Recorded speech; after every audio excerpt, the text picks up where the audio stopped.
ఉన్న బంగారాన్ని విడిపించి ఆ రోజు ఆన్లైన్ రేటుకే మేము కొంటాం. Sharma gold company. నమస్కారం, వెల్కమ్ టు సుమన్ టీవీ. జై మహాకాళి. ఇప్పుడు సికింద్రాబాద్ లో ఎక్కడ విన్నా ఇదే పదం వినపడుతోంది. ఎందుకు అనంటే ఆ మహాకాళికి నీరాజనాలు పలుకుతున్నారు ప్రతి ఒక్క భక్తులు అందరూ కూడాను. ఒక్కసారి చూడొచ్చు ఎంతమంది భక్తులు అమ్మవారి దర్శనానికి బారులు తీరారు అని. ఒక్క మాటలో చెప్పాలంటే మొత్తం సికింద్రాబాద్, హైదరాబాద్ జంట నగరాల్లో ఉన్నటువంటి భక్తజనం అంతా కూడా సికింద్రాబాద్ లో ఉన్నటువంటి ఉజ్జయిని మహంకాళి అమ్మవారిని దర్శించుకోవడానికి వచ్చారా అన్నట్లుగా కనబడుతోందండి. పొద్దున్నుంచి చూడొచ్చు. ఒక రకంగా చెప్పాలంటే వర్షం పడుతూనే ఉంది, అయినా ఏమాత్రం వాటిని లెక్క చేయకుండా అమ్మవారి దర్శనానికని ఎంతో మంది భక్తజనం వస్తూ ఉన్నారు. అలాగే బోనం ఎత్తుకుని కొంతమంది మహిళలు ఎంత ఓపికగా నిలబడుతుంటున్నారంటే అండి, దగ్గర దగ్గర 1/2 కిలోమీటర్ వరకు ఉంటుందేమో అక్కడి నుంచి లైన్. అక్కడి నుంచి స్టార్ట్ అయితే ఇంకొక 1/2 కిలోమీటర్ పైనే ఉంటుంది.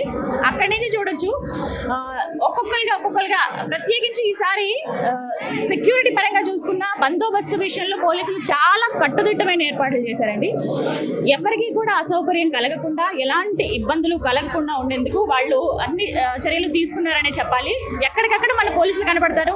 ఏ చిన్న అవసరం వచ్చినా సరే వెంటనే ఏ వేలో వెళ్ళాలని విఐపీకి అని చెప్పి సెపరేట్గా ఒక లైన్ కేటాయించారు. అలాగే సాధారణ భక్తులు ఎవరైతే ఉంటారో వాళ్ళకంటూ ఒక లైన్ కేటాయించారు.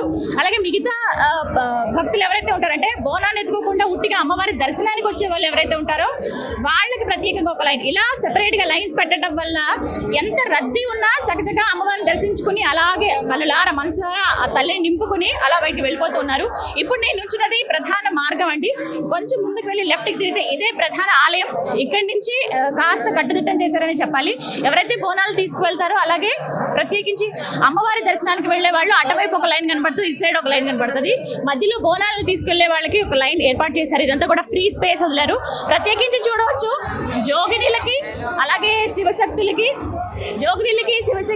ప్రత్యేకంగా 1 గంట నుంచి 4 గంటల వరకు సమయం ఇవ్వడం జరిగింది. అంటే ఎక్కడికక్కడ ఈ ప్లానింగ్ ఉండడం వల్ల భక్తులందరికీ కూడా ఇబ్బంది కలగకుండా ఉంటుందనే ఉద్దేశంతో ఈ విధంగా ఏర్పాట్లు చేయడం జరిగింది. ఒకసారి చూడొచ్చు ప్రతి ఒక్కరు కూడా దర్శనానికి వెళ్తున్నారు. అధికారులు, పోలీస్ అధికారులు ఎవరైతే ఉన్నారో ఎప్పటికప్పుడు పర్యవేక్షణ జరుగుతూనే ఉంది. ఈ జోన్ కి సంబంధించి చాలా టైట్ సెక్యూరిటీని ఏర్పాటు చేశారని చెప్పుకోవాలి. ఎవరైతే బోనాలు తీసుకువెళ్లే వాళ్ళకి ఈ మార్గంలోనే కనపడుతూ ఉన్నారు. ఇక బోనాలు తీసుకువెళ్లే మహిళలు చాలా మంది ఉన్నారు. వాళ్ళతో ఒకసారి మాట్లాడే ప్రయత్నం చేద్దాం. నమస్తే అమ్మా, ఎక్కడి నుంచి వస్తున్నారు? ముషిరాబాద్ అమ్మ. ఎప్పుడు వస్తుంటారు? మేము ఇక్కడనే ఉంటుంది, సికింద్రాబాద్ లోనే బోనాలు చేస్తుంటే ఇప్పుడు అక్కడికి వెళ్ళాము. ఎప్పుడు కోవి వస్తాము. ఎప్పుడు బయలుదేరారు? ఎంత టైం పట్టింది అక్కడి నుంచి? 3 గంటలే. 3 గంటలు 4 గంటలు మీకు పట్టింది. ఈసారి నార్మల్ దర్శనానికి వచ్చారా? నార్మల్ దర్శనం. బోనం ఎత్తుకుంటారా మీరు? మామూలుగా ఎత్తుకుంటారా? రైట్. సో ఇలా ఒక్కొక్కరు వస్తూ ఉన్నారు.